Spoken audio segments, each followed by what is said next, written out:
करे कुर्बानी आतम। राम जी सुंदर साथ जी, बड़े महाराज जी की भी तक हम कर रहे हैं। उनके बारे में बोलना भी एक अपने आप में ही बहुत बड़ी बात है कि वो इतनी बड़ी हस्ती है कि उनके बारे में बोला ही नहीं जा सकता। लेकिन फिर भी जो महाराज जी हमारे धाम हृदय में बैठ के जो बुलवाएं, उन्होंने हमें सबसे पहले एक जो बात बोली वो ये कि सतगुरु चरण का आसरा जगत जान का फूर, मन मूरख भरमा फिरे चाटत जग की धूल। महाराज जी कहते हैं कि इस माया के खेल से कौन पार हो सकता है? वही पार हो सकता है जिसने सतगुरु चरण का आसरा लिया हो और उसके लिए जगत कुछ भी ना हो।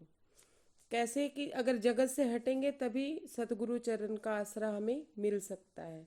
और दूसरा, सतगुरु के वचनों से ही जगत हमें झूठा लगने लगता है। लेकिन फिर भी उसके बाद भी जब हमें सतगुरु के चरण मिल जाते हैं, जब हमें सतगुरु मिल जाते हैं, उसके बाद भी मन क्या है? मन मूरख भरमा फिरे। मन हमेशा ही पूरे संसार में लगा रहता है अपने जीव के संग के कारण, जीव के होने के कारण कभी माया और कभी ब्रह्म में फंसा रहता है। तो वो कीचड़ पे भी बैठना पसंद करता है और वो मिठाइयों पे भी बैठना पसंद करता है। तो इस तरह से मन जो है वो कहीं भी बैठना शुरू करता है। लेकिन हमें क्या करना चाहिए? हमें सतगुरु के चरणों का आसरा लेते रहना चाहिए, जिससे कि हमारा मन भी उनको समर्पित हो सके और हमारा मन भी भटकाव में ना आए। दूसरा, उन्होंने हमें जो रास्ता बताया उस नन्हे से बालक ने, महाराज जी ने, सेवा भक्ति और नम्रता। सेवा सेवा क्या? तन की सेवा, मन की सेवा, धन की सेवा। सेवा के कई प्रकार है, लेकिन सबसे बड़ी सेवा जो महाराज जी कहते हैं वो ये है कि आत्म जागृति। जब तक हम अपनी आत्मा की जागृति नहीं करेंगे, अपना आत्म मंथन नहीं करेंगे, तब तक हमारी कोई भी सेवा नहीं लगेगी, क्योंकि हमें पहचान नहीं होगी। और जब अपनी ही पहचान नहीं होगी तो राज्य की क्या पहचान होगी? तो इसलिए सबसे पहले महाराज जी कहते हैं कि सेवा करो तो आत्म जागृति है। सबसे पहले अपनी आत्मा को जागृत कीजिए, उसके बाद सेवा के कई प्रकार हैं जो हमें सतगुरु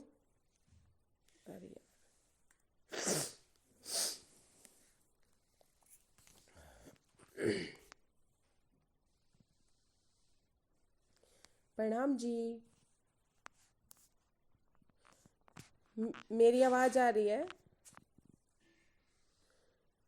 मैंने कहाँ तक बोला? सेवा का बोल दिया था पॉइंट। हाँ जी। अब आती है भक्ति। अब हमारे में और राज्य में तो भक्त और भगवान का रिश्ता ही नहीं है, तो भक्ति काहे की? ये पॉइंट कल मैंने सोचा कि हमारा तो रिश्ता ही एक प्रियतम का और प्रियतमा का है। तो मुझे महाराज जी ने जो समझाया, ये जो मेरे मन में आया, मैंने इसका मंथन किया, तो मुझे राज जी कहते हैं कि भक्ति का क्या मतलब ये नहीं है कि माला ले ली, फेर ली और भक्ति होगी, या बैठ गए अपने उसमें भक्ति होगी। नहीं, भक्ति का मतलब ये है कि राज्य की रजा में खुश रहना, जैसा राज्य कर रहे हैं वैसा मस्त रहना। उनके हर जो भी घटना हमारे साथ घटित हो रही है, जो भी हो रहा है, प्रिय हो रही है, अप्रिय हो रही है, सब हम ये सोच के चले कि जो राज्य कर रहे हैं अच्छा कर रहे हैं। राज्य की रजा में खुश रहना ही असली भक्ति है। और नम्रता का उन्होंने बोला कि जितना हम नम्रता से चलेंगे, हमारी वाणी में लिखा है कि इतने नीवे हो जाओ कि जैसे सुई की छेद में से हाथी निकल जाता है ना आसानी से, इतने नम्र हो जाओ कि सुई की नोक में से हम निकल जाए और माया हमारा कुछ बिगाड़ ना पाए, और हम नम्रता से नीचे से निकल जाए और माया अपना कुछ भी करती रहे। ये महाराज जी ने हमें तीन रास्ते बताए, सेवा, भक्ति और नम्रता। अब देखिए, महाराज जी के परिवार में कौन था कि उनके एक छोटे भाई थे, तीन बाबा थे, और उनके पिताजी पुरोहित का काम करते थे, मतलब शिव जी के भक्त थे और कर्मकांडी पिता थे, और काफ़ी संतोषी थे। ऐसे ही महाराज जी का जो व्यवहार था वो भी संतोषी था, उनमें ये संतोष का गुण था, क्योंकि वो परम धाम के थे। तो उनमें मूलभूत वही गुण थे जो एक परम धाम की अंगना में होने चाहिए। और उनके तीन जो बाबा थे, तीनों का काम एक ही था। आमदन उनकी आपस में बढ़ती थी, चूल्हे सबके अलग अलग थे। और छोटा भाई था बुद्धिदास, और उनका कोई भी और विशेष व्यवसाय नहीं था। फिर भी किसी दिन उनको खाने को मिलता था तो भी ठीक है, नहीं मिलता था तो भी ठीक था। अब महाराज जी अपने पिताजी को ही सब कुछ मानते थे। उनके पिता शिव जी को सब कुछ मानते थे, और महाराज जी अपने पिता को ही सब कुछ मानते थे, क्योंकि एक 6 वर्ष का बालक जिसकी जितनी भी समझ होगी तो उस हिसाब से वो अपने पिता को ही सब कुछ मानते थे। अब वो अपने पिताजी के साथ मेले में चले गए। जब वो मेले में गए, वहाँ पे उन्हें पिताजी ने उनको पूरा मेला घुमा दिया। घुमाने के बाद जब उनको एक औरतों के झुंड में छोड़ के चले गए, जो जोड़ोदा पांडा की ही थी। लेकिन देखिए सुंदर साहब जी, जब वो छोटा सा नन्हा सा बालक जिसका अपने पिताजी से संबंध था, औरतें भी जोड़ोदा पांडा की थी, लेकिन उनका निस्बती मतलब उनके पिताजी नहीं थे, तो उनका मन उस मेले में नहीं लगा। उस मेले के आकर्षण उसे लुभा नहीं पाए। क्यों? क्योंकि उसको अपना निस्बती चाहिए था, अपने पिताजी चाहिए थे, और वो उनके बिना नहीं रह सकते थे।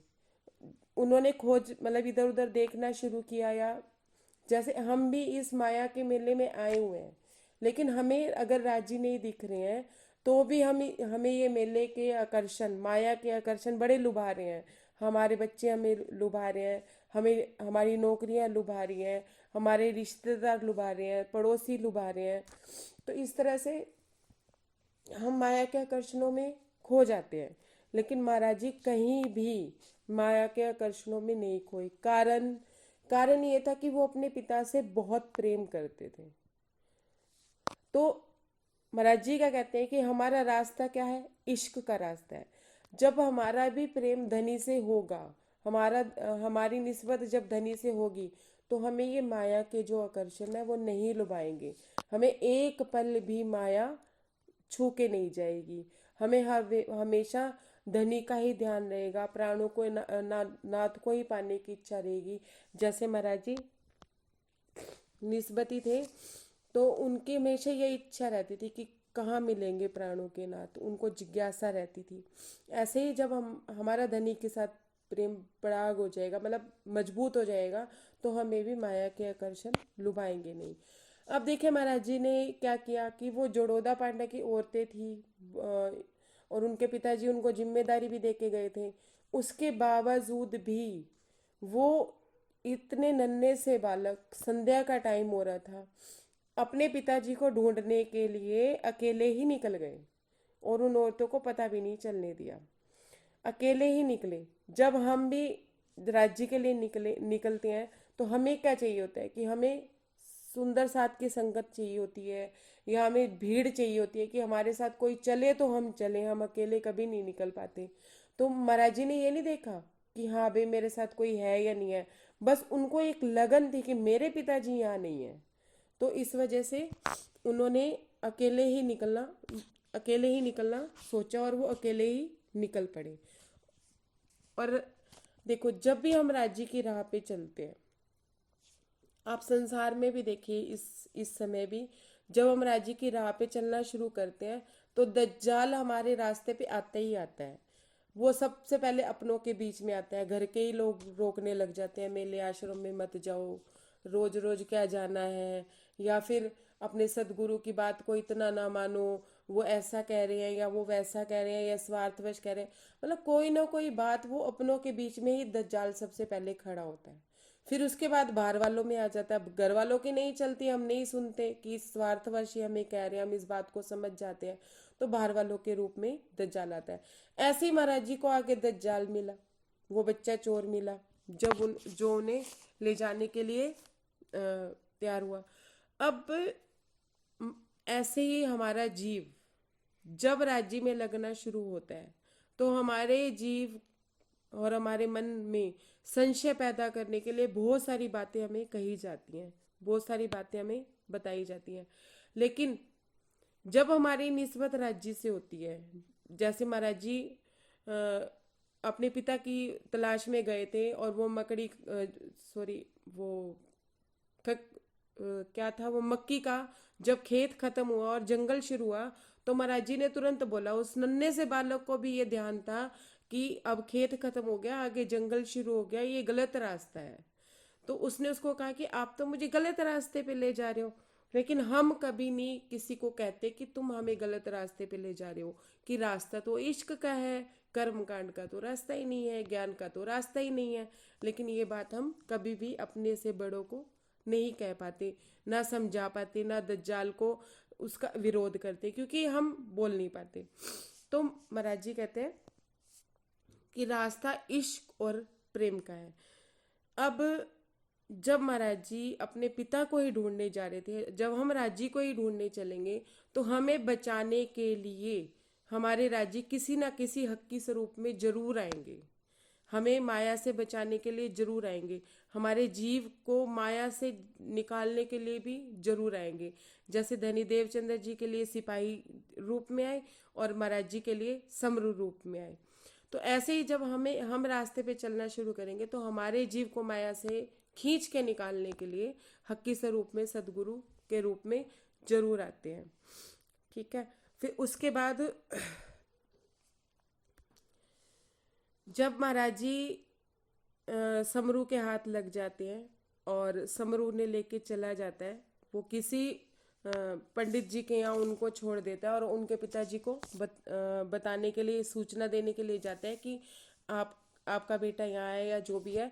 तो फिर उससे आगे की भी तक अपने पढ़ते हैं। दीदी आगे की पढ़ो। प्रणाम जी।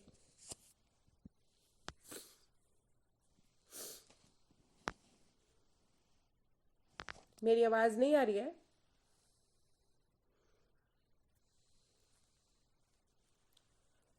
कोई नहीं। हाँ जी, आप पढ़िए आगे। बाकी सुंदर साथ को आवाज आ रही है? वर्षा दीदी बताइए।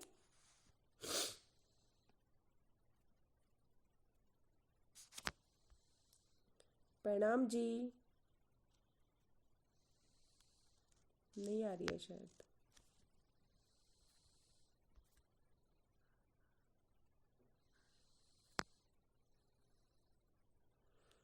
अनम्यूट कैसे करना है?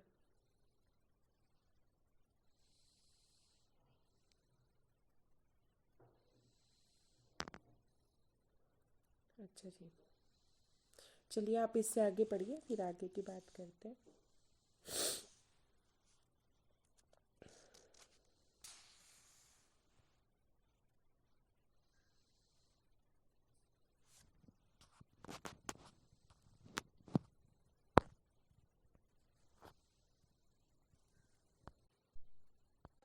जैसे समरू ने जाके उनके पिताजी को बोला, बताया, तो वो महाराज जी से मिलने आए और वो महाराज जी उनके वक्षस्थल पे लग गए, उनकी छाती से लग गए। जैसे एक छोटे से बच्चे को, जैसे ही वो अपने पिताजी के गले मिले, तो उन्हें ऐसा लगा जैसे मुझे सब कुछ ही मिल गया। महाराज जी कहते हैं कि मेरे को बहुत सुकून मिला जब मैं अपने पिताजी के गले लगा। तो महाराज जी के पिताजी ने पूछा उनसे कि मैं मेले में तुम्हें ढूंढ रहा था इतनी देर से, तुम कहाँ चले गए थे और तुम्हें कौन ले गया था? ऐसे कैसे हो सकता है भी कोई भी तुम्हें मेले से ले गया?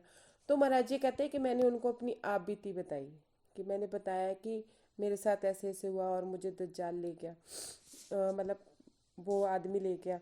तो महाराज जी कहते हैं कि इतने बड़े, इतनी मतलब गांव के लोग में और गांव में, और इतने साल पहले, उस समय तो ऐसा होता था कि किसी के घर में कुछ बना हो या ना बना हो ये भी सबको पता होता था, सब ध्यान रखते थे एक दूसरे का, इतना केयर करते थे।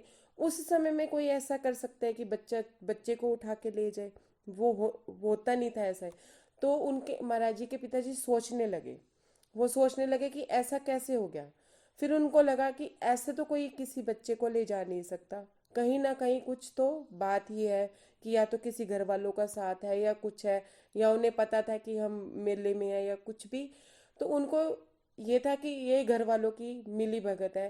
लेकिन फिर महाराज जी के पिताजी क्या कहते हैं कि उन्होंने फिर ये सोच के संतोष कर लिया कि चलो जो भगवान जी करेंगे वो अच्छा ही करेंगे, ये सोच के कि उन्होंने वो शिव जी को मानते थे। शिव जी को मानते हुए भी उन्होंने ये कहा कि उनकी रजा में खुश, क्योंकि उन्हें शिव जी पे भरोसा था, तो वो उनकी रजा में भी खुश थे कि चलो जो हुआ राजी, मतलब उनकी इच्छा से हुआ, परमात्मा की इच्छा से हुआ, तो वो अपने आप देखेंगे। प्रणाम जी, आगे पढ़ो दीदी। टूट गई।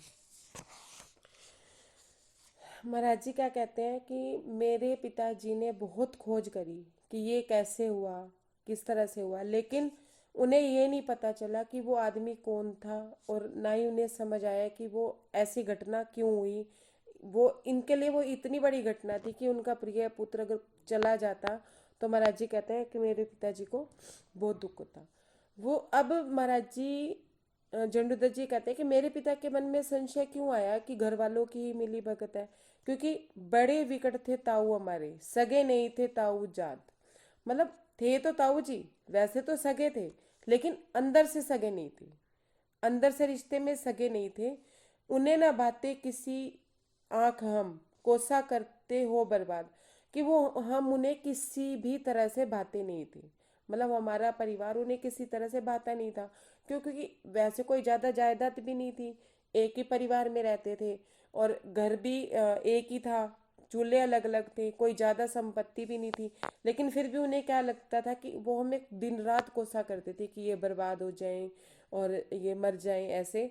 तो घर और बार हमें मिल जाए, हो छज्जू का दीवा गुल। वो क्या कहते थे कि इसका घर और परिवार मुझे मिल जाए, मतलब घर जितना भी मुझे मिल जाए, और छज्जू का दीवा गुल, मतलब छज्जू मरेगा तभी तो मुझे सब कुछ मिलेगा ना।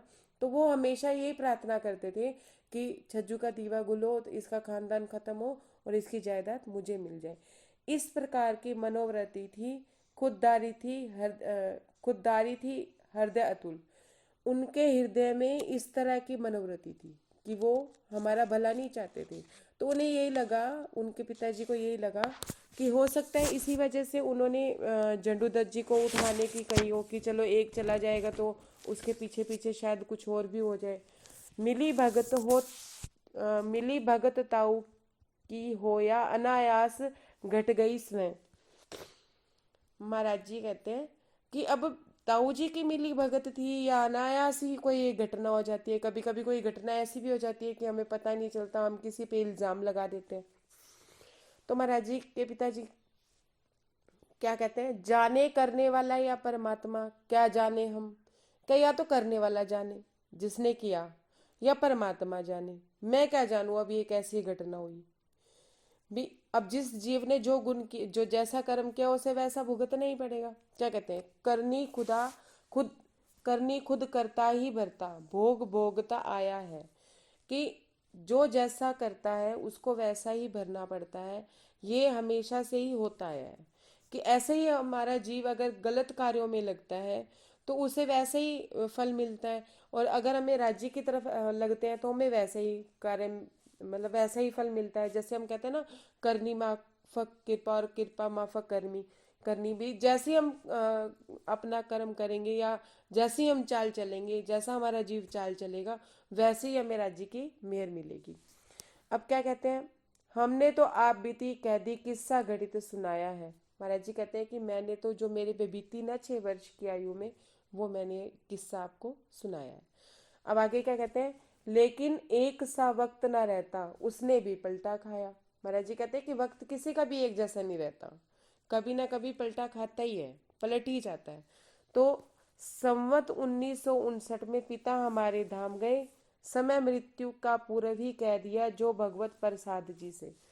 महाराज जी कहते हैं कि 1959 में मेरे पिताजी का धाम गमन हो गया, लेकिन उसके बाद, उससे पहले ही, जाने से पहले ही महाराज जी के पिताजी ने उनको सारी बात बता दी थी कि मेरा मृत्यु का समय हो गया और अब मैं जाऊंगा। तो वो एक प्रसाद की तरह उन्होंने अपनी मृत्यु को भी ग्रहण किया। 8 वर्ष की आयु की विदना के बंध। महाराज जी कहते हैं कि 8 वर्ष की आयु थी मेरी, 8 वर्ष तक मैंने अपने पिताजी का साया, उनके साथ खूब खेला, खूब घूमने गया, सब किया। लेकिन जो मुझे देखना था वो तो मैं देख ही नहीं पाया, बस ज्यादा ज्यादा उनका सानिध्य लेता रहा। 8 वर्ष की आयु तक तो मुझे अपनी भी इतनी सुध नहीं थी, इतनी समझ ही नहीं थी कि कैसे जीवन जीना है। तो उनको ये लगता है कि हमारे बंधन, मेरे पिताजी से मेरे बंधन उस समय टूट गए एक साथ, सब पिता पुत्र के संबंध कि मेरे अपने पिताजी से संबंध टूट गए। अब महाराज जी ये कहते हैं कि उनके पिताजी की जो उनके ताऊ जी थे, उनकी क्या मंशा थी कि उन्हें अपने घर में संतोष नहीं था। आमदन सबकी इकट्ठी आती थी और वो बट जाती थी, बराबर बराबर बटती थी। छोटा सा घर परिवार था, उसमें भी उनको इतना असंतोष था कि हम किसी की उसकी संपत्ति हड़प लें। मतलब उनका जीव किस तरह से कार्य कर रहा था। और महाराज जी कहते हैं कि इसी तरह से मेरा जी, मैं भी, मतलब हम अपने आप को देख रहे थे तो हमें संतोष था कि चलो ये भी जो किया परमात्मा ने किया। तो उनके पिताजी वहां शांत हो गए। प्रणाम जी।